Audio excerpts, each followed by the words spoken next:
Hey, what's up, Silpe? How are you? How you doing? Very good. I'm a big fan of you, if you don't know. I didn't know. Thank you so much. Are you located in Palestine now? No, my grandparents are located in Palestine, and I go to visit every couple of years when the chance allows it. Okay. Okay. So, what do you think about what we were talking about with Mia a moment ago? Okay, so I would like you to allow me to present a Palestinian narrative, a Palestinian propaganda. We are very unlucky on the propaganda side because we do not have so much influence in Western media, and I would like you to give me a point to give my propaganda, and Go ahead. everybody judges each one. Okay. So, first of all, I was born in the West Bank and moved in early age to Israeli controlled areas. So, I am also familiar with both societies. But let's begin with the beginning. They always preach about that Israel has been like, they preach the line of it's an empty land for a nation without a land. It's one part of their big, I think, propaganda pieces. And I'm going to provide some links in the chat regarding multiple wiki art, like just 3 points. So the first one that I would like to show people is this is Bank Leumi, one of the main banks in Israel. And this is what Bank Leumi was known before. This is the wiki page describing that Bank Leumi before that was known as Anglo-Palestine Company. That was Okay. the first name of Bank Leumi. And it exists on Bank Leumi's main page. This is like before 48. And you could check that on the weekend. You could find it also on the Bank Leumi main page. So this is the first link. Okay. And I would follow that up with this is not a link, but you could check. I will give you the name of the book and everything. This is a quote from a novel from the 1600s. This is one of the most earliest novels in I think even European history. And it was written by a European. And the quote of the novel says the following. It's a fantasy novel called Atlantis. I will give you exactly the name of the book. It's by Sir Francis Bacon, The New Atlantis. It's from the 1600s, one of the earliest novels. And it mentions Palestine by name, and it does not mention Israel. I want to notify you regarding something, Skade. You can tell that he is not Muslim because his last name is Bacon. This is completely European. Another thing, Israeli, and this you guys can check this yourself.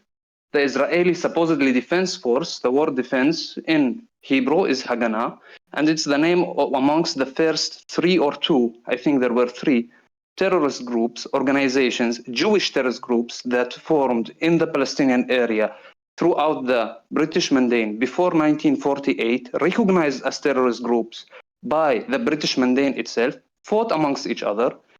And that's the name, the original name of the IDF. It was just called the Defense, and the Defense means Haganah. Now it's IDF, Israeli Defense Force. The IDF originated and is still, in my eyes, a terrorist group. On top of that, how do you define that? Define what? Why do you define it as a terrorist group? Well, first of all, its origination, when it originated, was defined as a terrorist group not only by me, but also by supposedly Western allies, supposedly Western forces. So they are our enemies, supposedly, in a sense. Now they are supposedly Israeli allies. Even their allies considered their formation as a terrorism. The Israeli allies considered the first birth of the Israeli Defense Force, which was known as the Defense, as terrorism. So I'm telling you, I'm not the one talking, it's their allies telling you that. Okay. So I'm not even, like it's not even about me being biased. Okay. More than that, Israel is not a Jewish state. This is my argument. Israel is an Ashkenazi state. It's a state of wealthy, white, that happen to be Jewish people from Europe. There is many proofs to that, and the best people to ask about that is Eastern Jews within Israel. Yes, the modern generation might not know much about this and might not feel it due to the mixed culture that Israel reached now, that is almost liberal Western culture. But if you go to the grandparents or the grandmothers, especially from the more religious Jews, the Yemeni religious Jews, you will find many interesting things. And amongst them is an article about a story that I heard it many times by Yemeni Jewish rabbis that are anti the main Zionist group in Israel. And the article speaks of something, sounds like science fiction, but it's from Wikipedia and I will post it. It's about Yemeni children disappearing without death certificates and supposedly then being found in rich Ashkenazi families' houses as either adopted children or something else. It sounds like sci-fi, but this really happened. And if you you could watch YouTube videos about Jewish rabbis speaking of it. One of those rabbis, I will give him a name. He speaks in Hebrew. You might not understand, but I can prove what I am saying, that there is Jewish sources saying that, called Amnon Yitzhak. Now he's very brutalized in the main Israeli media, but there is many other than him that mention these stories, and there is a link. He's not the only one. Okay. On top of that, you can have these articles about multiple occasions, and the last one of them was not mentioned. It actually happened in the early 2000s of Ethiopian Jews that donated their blood into Jewish clinics, Israeli clinics, let's say, having their blood donations thrown to the trash. Multiple incidents. One of the incidents is not mentioned here, and you could find this also on Wikipedia. I did not have much time to find all the links. Happened in the late 2000s. Like what is mentioned here is 1996, but many of them is mentioned in the late 2000s. I want to also notify the viewers. Oh, sorry, to go ahead. So I don't understand. What's that about dumping blood? Why do they do that? Because what I'm trying to present here is our propaganda that Israel is not really a Jewish state. It's a state of really racist, really racist, white, that happen to be Jews from Europe, like at least the people that are in power. Like I faced racism within Israeli controlled areas all my life, not just because I'm an Arab. People, sometimes white Jews, like mistake me to being because I spoke very good Hebrew, they mistake me to being a Yemeni Jew, and they would still treat me like shit. I remember like one story that happened with me personally. I went to a town that is not very like it's mostly Jews, like mostly Jewish population, and I stopped the taxi driver and tell him, brother, do you know where I can go there or here? Like I was asking about the location. He told me, I'm not your brother. Look at my skin and look at your skin. What I'm trying to deliver, also on top of that, when is the last brown Jewish Israeli prime minister existed? What I'm trying to say here, like Israel is like playing the role of Israel being a Jewish state. It's not. It's really not. It also does not follow Jewish law by definition. They oppose many things that the rabbis say. So it's Jewish state by name. It's a cover, an excuse for the crimes that they have done, in my opinion. It's a cover for the British mundane leaving a puppet within the Middle East. It's the same idea when the Americans went into Iraq, and you could find pages written between Bush and I think Dick Cheney, them writing ideas, brainwashing ideas such as, what should we do after we control there? Maybe we give the Kurds a state, give minorities that were, let's say, not necessarily opposing, but give different people the control, so the people that we can support in a sense that will defy the rest. Also, when Israel was formed, first of most, in the Balfour Declaration, which was written by Jews and British, not by Muslims and Arabs, that Mundane itself said, making a Jewish national home in Palestine. Also, Golda Meir, one of the most first Jewish prime ministers, a female Jewish prime minister. She is white and a female. You should support her. I'm talking about like liberal views. She said that she was a Palestinian, and there is a video clips of her. If you just simply Google Golda Meir Palestinian passport, Golda Meir would say in the video clearly, it's a black-white video, that she is Palestinian and she had a Palestinian passport. This is my introduction to remove, in my opinion, what I consider bullshit about Palestine did not exist. Palestine existed, but Palestine did not exist in the form of the modern state because there were no states back then. It was Islamic kingdoms before the whatever happened in the late 19th, 20th century. It was the Turkish Empire. In the Turkish Empire, you didn't have countries. You have areas, regions. And there was the region of Palestine. The region of Syria was called Al-Sham. Also, Syria did not exist. So that's why we're expecting Israel maybe soon they will think about taking Syria too, because it was not a country. This is nonsense. Regarding Jewish claims about Israel being theirs 2,000 years ago, that's nonsense. Because these claims that are based upon ancient history that cannot be proven by science, they are telling us that they should be there because Moses was there. Like, they cannot prove this. There is not any single modern historian that could, even in the main history scholars, cannot prove to you that Moses existed. It's like us Muslims coming and telling them, this is our land because Muhammad said so. Although there is more proof to Muhammad than Moses.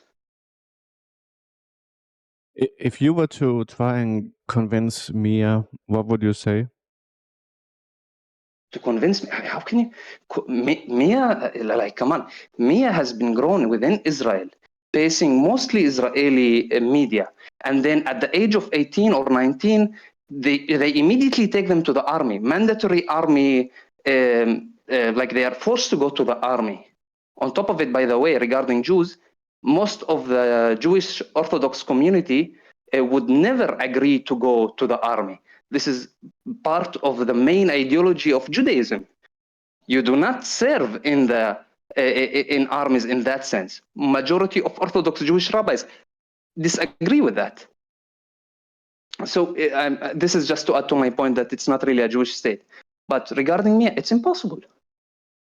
It's impossible to convince her. Like, even if Mia went into this, let's assume, like just imaginary fantasy. It went to the most secret organization of Israel, the highest top, the leaders of the leaders. And she heard them saying, yes, we are the evil guys, and we just do this because multiple geopolitical reasons, and we actually kill Palestinian innocent children. She still would not believe it. She would not want to be deceived. She does not want to believe that all of those years she was lied for. This is impossible.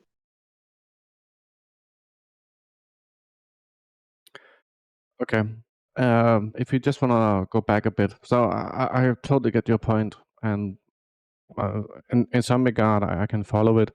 But what about when Israel is saying when they're hitting targets in Palestine and they kill civilians is because you got Palestinian military that are hiding among civilians?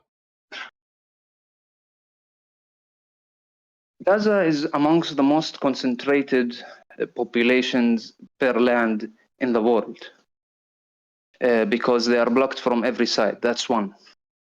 That's consider this as an excuse. But on the other hand, when you talk about Israel, they have a decently large land compared to it's not large, but at least much more than Gaza in ratio. And they still encourage people to settle exactly at the borders of Gaza and the West Bank. Who's the one that really is using human shields? So then Hamas, with their primitive rockets, that they are very faulty, but they are trying to fight. So the rockets fall now and then because they don't have a hypersonic or laser enriching uranium with laser. It's something that the Israelis developed. Props. I give due when there is due. Nice science. They don't have that. So they actually push settlers. They're a strong country that could spread them anywhere else. They actually encourage settlers to go into lands that were agreed upon in 1967 that they are Palestinian, and stick them in the face of the Hamas rockets. On the other hand, when Israel attacks, they are trying to attack buildings that, at best case scenario, if I'm going to play with your role, Yes, maybe Hamas has a tunnel interest somewhere around the building or underneath the building. But how the hell? Hamas has no other options. What do you want Hamas to do? To put their tunnels on the beach? So they have to play somewhere. And when they do that, the civilians themselves, and it's known for multiple times, many civilians try to actually stand on the top of the building. There is many cases of that, even after when Israel started sending those warnings, which was not always, by the way, and try to defend the building because the civilians themselves understand that it's a war and they are fighters. So Hamas using people as a human shield is nothing compared to what Israel is doing, because with Hamas, I could argue because it's lack of utility, it's helplessness. But Okay. in the Israeli case, why the hell are they pushing settlers and encouraging them to go to live in very hot fighting areas? Okay. Okay. Um, what about the peace treaty that was proposed by Israel? Have you heard about that one? Which one? I think There was like a peace treaty proposed. I forgot when it was. That was rejected by Palestine. maybe you are talking about the first one, like when they tried to divide Palestine to 40%, 60% at 1948, like the first one. It had to do with, I think the reasons why Palestine rejected that peace treaty was because it gave all the airland to Israel. I don't know much. I think maybe if I'm thinking about the thing you might be mentioning, that treaty concluded that the majority of the land was in Jewish hands. Basically, they wanted to separate it to Palestine and Israel. It decided to give the majority of the land to Jewish hands, and on top of that, establish a proper state upon it. Like this is absolutely ridiculous. Like even if they gave the Palestinians 90% and only took 10%, it's ridiculous. It's really ridiculous. Like imagine now the 20% of the Arab civilians that live within Israeli controlled areas all go gather in the middle of Tel Aviv and say, we want to establish a Muslim national home within Tel Aviv. And we give you the majority, we're the good guys. We give you the rest of Israel. Is that acceptable? Up to you guys. It was some of the rhetoric I'm getting from the Israelis is that they have proposed peaceful solutions and they have the option to win militarily, but Palestine keeps rejecting it. They have proposed to give peaceful solution while they have the upper hand. Yes. Sounds like a story from a novel. Like the hero is stronger than the villain and also proposing peace with the villain. Like it's like the top of the top, you know, you cannot get morally more superior than that unless you get to Jesus. No, shit, they killed him. Wait, so look, this is ridiculous. It's the thing about suggesting peace after you went in and you terrorized many people, and you could go to history and see that before 48, I mentioned there were multiple terrorist Jewish groups that terrorized people from their towns, from their homes. There is recorded massacres of this. They did not just come in peace. You could imagine getting from the position of being civilians within a country where even their first prime minister was a civilian within Palestine to a point where you are actually the one that is going to establish a country over 60% of it, 60% of the land, the majority of the land, while you were a minority. It's ridiculous. That's ridiculous to even assume that they achieved that peacefully without getting into articles, facts, and Wikipedia.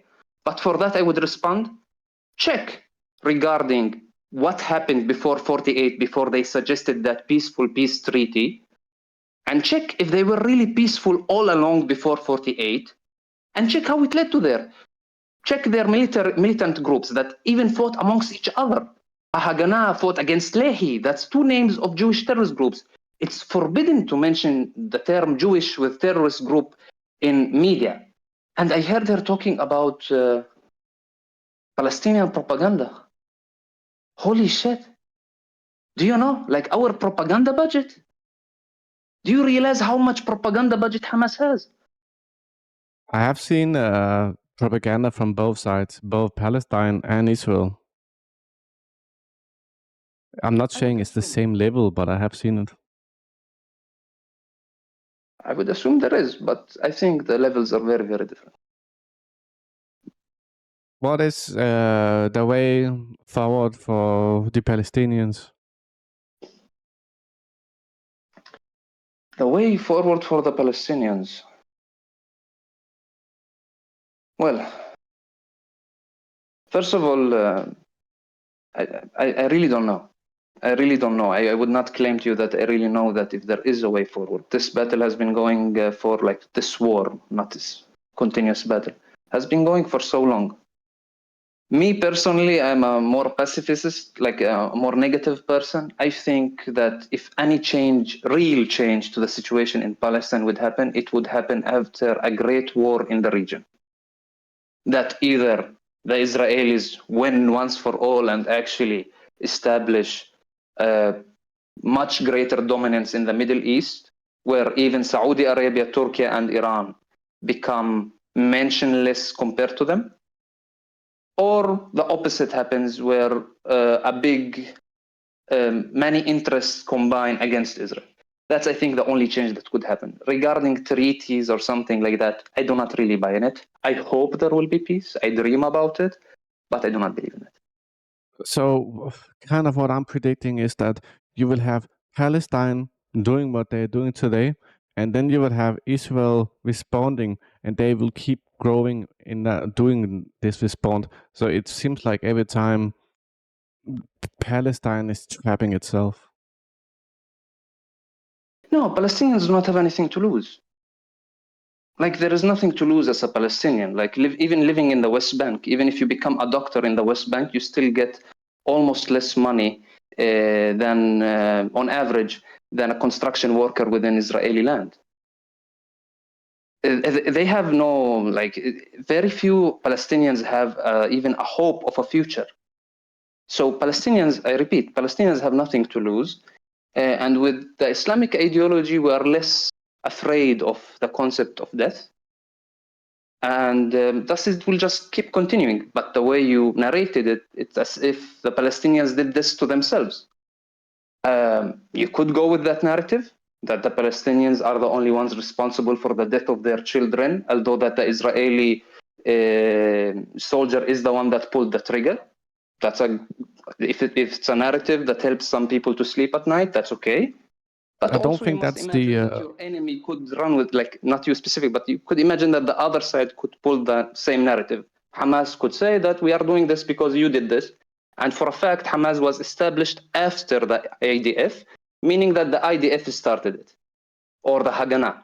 Hamas was established after, so no, the Israelis are doing this to themselves. They started it. Hamas formed, and many other militant Palestinian groups formed afterwards as a response.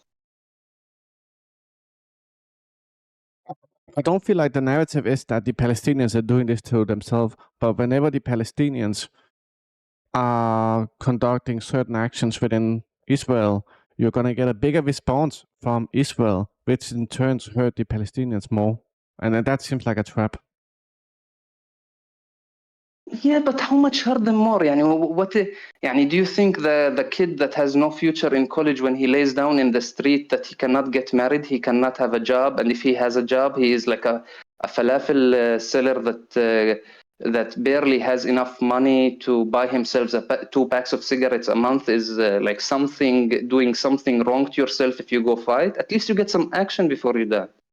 Like, what are they doing to them? I don't understand. How much do you think Palestinians are losing when they die? Are you going to go back to? I take it you're not going to go back to. I don't know. It's just weird. I don't see like a good way out for Palestine unless they were to organize They did bigger. organize. In 2007, America and Israel helped Palestinians to do democratically voting, and they voted, especially in Gaza, and they voted Hamas. But Israel and America did not like it. So what do we do now? We do it again, and they vote Hamas again. What exactly is Hamas? Hamas is Spider-Man. Hamas is Batman. Hamas is a hero that fights an enemy stronger than him. Hamas is a hero that is fighting an enemy that is supported by the number one world power in the world, America. 20 American carriers and at least 1,000, let's say 1,000, hypersonic missiles with nuclear warheads. That's America supporting the enemy of Hamas. Yet Hamas started with a stone and now they have drones. Hamas is a hero that you should let children know about. Even if they lose, tell them, watch, this is a true hero. It's not Zelensky. It's not Zelensky that sold the children of Ukraine between a battle between superpowers because Ukraine's position is really different. And he sold his children just to satisfy NATO and himself. No, these are really common people. They are not between superpowers and sacrificing their land because in the benefit of another superpower. No, they are sacrificing in the name of themselves. They know that their rights being stolen and they have nobody else to benefit. When people call Hamas terrorist, how will you counter that? That's okay. I don't mind that. It's because everybody will call his enemy names. Come on, that's okay. We call also Israel terrorist. What does that do? We call Obama a child killer because he bombed people in Libya. That does not matter. If you have enough influence and power, what you really are does not really matter. George Bush, come on. Even Americans know George Bush is an animal. But he would not kill. Like these, what you really are. The morals have nothing to do in this thing. It's all about power. And it's ridiculous that that people still suggest that the powerful side is the victim. Like this is the most ridiculous part for me. When you suggest that the powerful side is the victim. It's just, I feel like the problem we have is that if you have a less powerful side that goes against a more powerful side, they would eventually dissipate. They will eventually dissipate, yes, in a sense, but you could also notice that Israel always had the ability to go in and, let's say, get control over Palestine. They refused. And this goes to the point that the innocent Israeli sergeant before me suggested that the Egyptians are not opening the borders. Israel could have actually implemented the West Bank and Gaza into their system long time ago. Go in with tanks, control the area, kill every Hamas worker, and do that. It would be one big operation. There will be civilian losses, but anyway, there is civilian losses through their other method. They always could have done that. And that's why she was saying the point about why isn't Egypt opening the borders? Because then, if Egypt opens the borders and Palestinians start leaving, then Palestinians lose all right of Palestine. Okay. They will just tell them you are Egyptians at this point. And Israel could have finished this conflict for so many long time, but they did not, although they have the power to. This only leads me to conclude that Israel, at the beginning of the matter, had and used Palestine as a geopolitical card to pressure other Middle Eastern countries. Every time things do not go well with Papa America doing deals with Saudi Arabia, oh, look, the Palestinians are being attacked. And what is the Arab media going out after? Like injected Islamic media. The Saudis are not helping the Palestinians and their Muslim brothers. The Saudis are still doing deals with America as if the Saudis have any other option. Also, she mentioned the point about that they are the only country that cooperate with the US. Wrong, falsely wrong. Saudi is one of the strongest geopolitical partners of America since the establishment of Saudi Arabia in the area. Also, another difference between it and Israel, Saudi Arabia actually benefited America in the point that they actually gave them really good geopolitical deals because America had the upper hand, so it was always in the favor of America, but even to a point where there is even economical concepts that were born from it, the petrodollar. On the other hand, Israel is just, in a sense, economically, is just a parasite consuming from the American people, and still the big Israeli lobby within America still tries to brainwash the American youth as much as they can. And now I think it's degrading that Israel is supposedly a hero. The best ally to America from benefit-wise through all of the past years was actually Saudi Arabia. So her argument about, I forgot what question you asked her, that they are the only ones that cooperate with America. That's nonsense. I want to ask you about Hamas again, but can I just go to the bathroom? Take your time. I will take a cigarette then.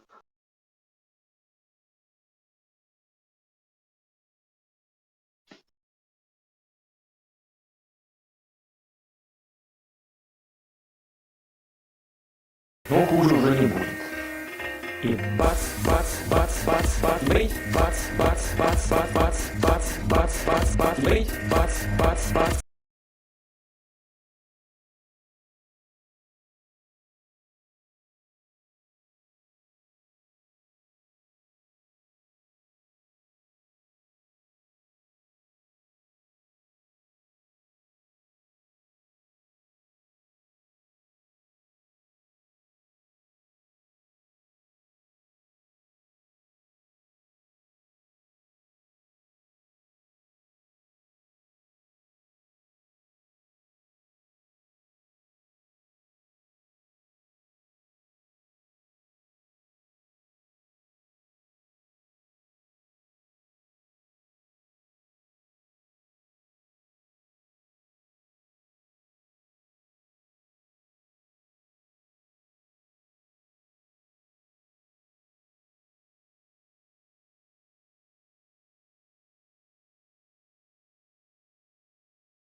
Are you here?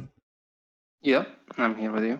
What do you feel about considering Hamas figures to be Orthodox Muslims? Orthodox Muslims? I mean, if you wanted to consider somebody as Orthodox Muslims, you probably should consider the Saudis. But Saudis. regardless of that, they are Muslims. I mean, that's it. Orthodox, I don't know, because this Orthodox naming is not usually. Orthodox in Islam would be known as Salafi, actually, and that's more common in Egypt. There is not much Salafis in Palestine. Most people in Palestine are the type of Muslims that they are called Hanbali or Shafi'i. We have schools of thought in Islam. So based, like what I know, they have nothing to do with Orthodox. If with Orthodox we are talking about an ideological categorization of the religion of Islam. Okay. What about people calling Hamas radicals? What is your take on that? Radical Muslims. The situation is radical. The situation is radical. Are they not radical calling Muslim though? Radical Muslims? I don't think so. Like, I think this is just battle. Like, what are they doing more than whatever is done in any other battle in the world? Yani? Nothing. Yani what they, like, you have the picture of them spreading Islam with the sword, and they are trying to spread Islam. You think that's what they are worried about? Maybe they should try to. Do Hamas adhere to any like radical Muslim ideology? They adhere to Islam, but I do not know what you mean with radical. Teo, I don't think saying that is like inherently radical. That's just like I was just referring to people in the chat with you. Okay. Were they elected? Yes, in 2006 or 7, when they formed, they were not necessarily. When they formed, it was even more battles. There were no elections. They just formed due to the battles that were going on. But then, when they tried to do a treaty in 2006 or 7, the Americans and the Israelis formed. I think I forgot what it's called, and they actually supervised an election over Hamas through Egypt. It was, or through Saudi Arabia, I'm not sure. And Hamas was democratically elected by the Palestinian people. I mean, it would make sense because who the hell other than Hamas has done so much for the Palestinian people in Gaza? Nobody. What other alternatives is there than Hamas?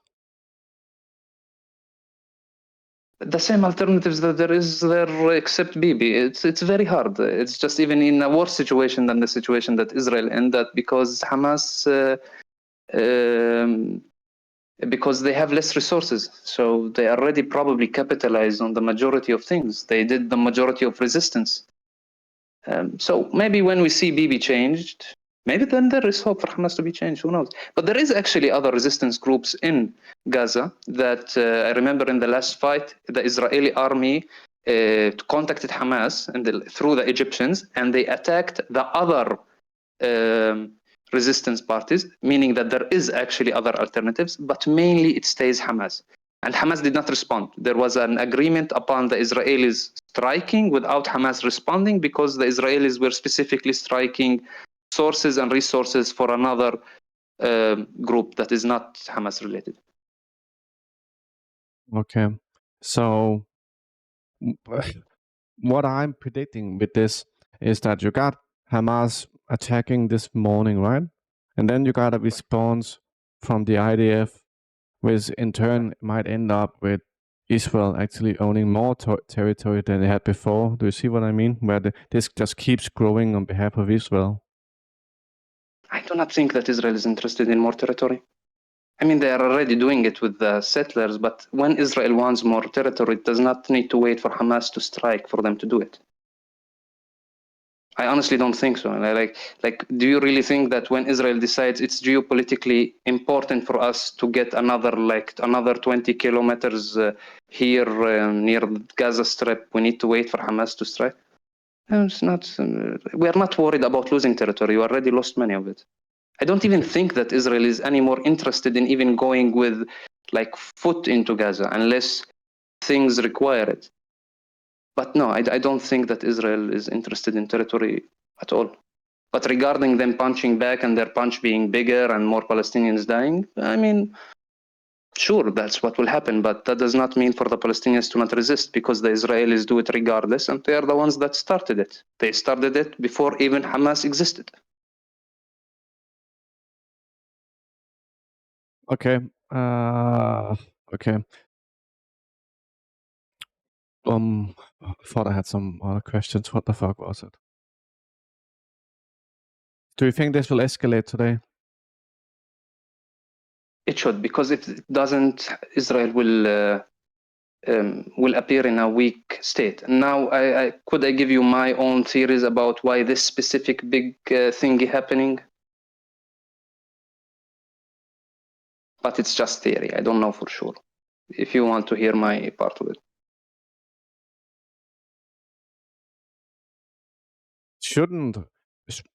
I feel like if Palestine should do something, shouldn't it have like territorial meaning? Military, tactical meaning. Palestine has no way in guaranteeing such thing with the resources they have.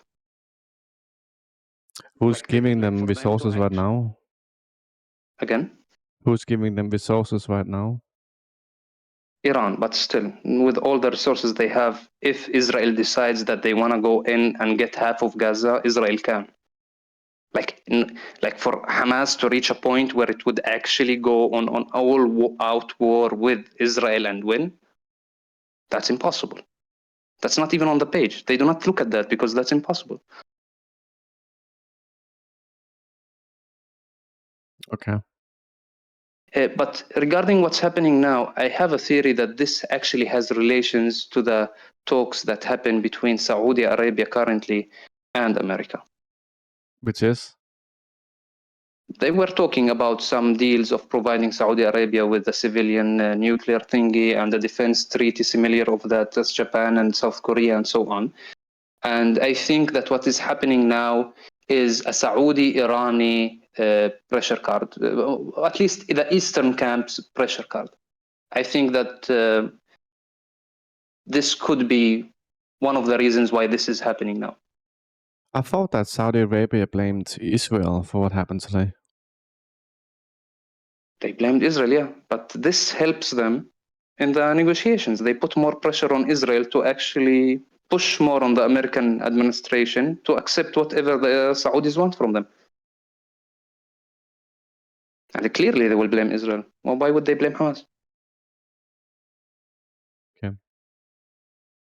Okay, I don't think I have more question, unless you got something else. Not much, but first of all, thank you for having me on. There's one thing I would like to understand better. So Yeah. you mentioned it in the beginning. It might be something we can take another time, and that's about the white Jews and the relationship with Britain. I would like to totally know everything about that, but it's a bit much right now. Yeah. Just to be brief about it, the concept of Israel being a Jewish state is naive. I think that's very naive. It does not resemble anything regarding the proper religion of Judaism. Plus, in the West, we forgot about theological rulings.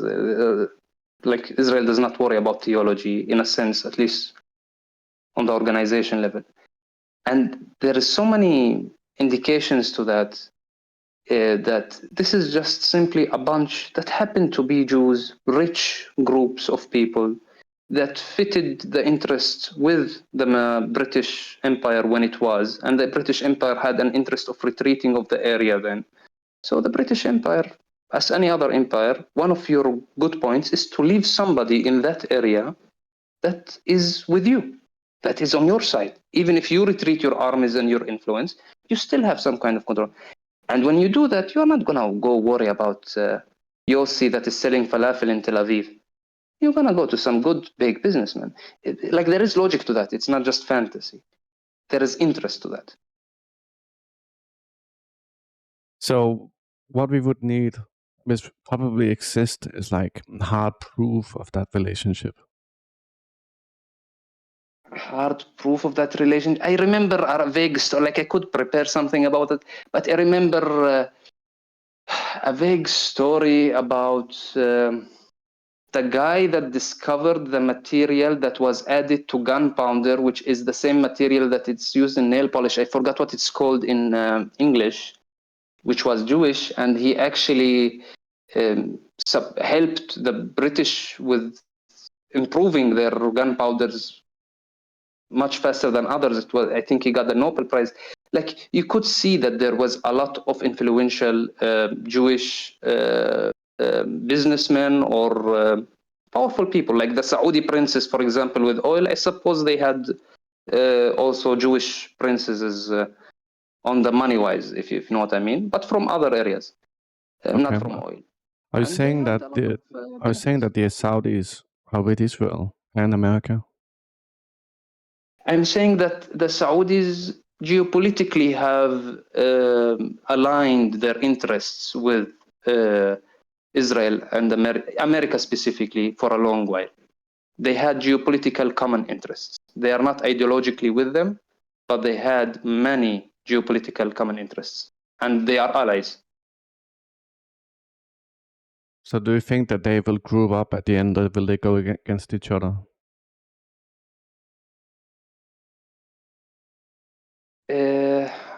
Meaning that the Saudi Arabia, now with the current situation that Saudi Arabia has the eastern camp of Russia and China as another option, this is increasing. This is increasing as probability, in my opinion. When it was only just the Americans in the picture, it was much less. But now when Saudi Arabia has alternatives than the big boy of Israel, like the guy that actually supports Israel, which is America, now this is increasing in chance, in my opinion. Okay. And we can see clearly that now with the rise of the Eastern camp, that Saudi Arabia, Turkey, and Iran have becoming closer. And specifically Saudi Arabia and Iran, you must remember that we actually had some Khaliji leaders, Muslim Arab leaders, famous leaders in video say that when they actually asked them, who is worse, Israel or Iran? It was like, Iran, for sure. There is a very long historical and cultural hate built between the Persians and the Arabs due to the Islamic openings of Persia and converting most of Persia to Islam. So this closure is very, very, very big change. Like, I know that some people just skimp over it, but them aligning their geopolitical interests over all of that is as a big hit. And this is, I think, very worrisome for Israel. Yes, if we can trust it, that is. We're gonna have to wait and see, though. For sure. All right. Thank you so much, Griffey. I'm gonna. Thank you too, Skade. Love you, man. All right. I'll have you on again. Thank you so much.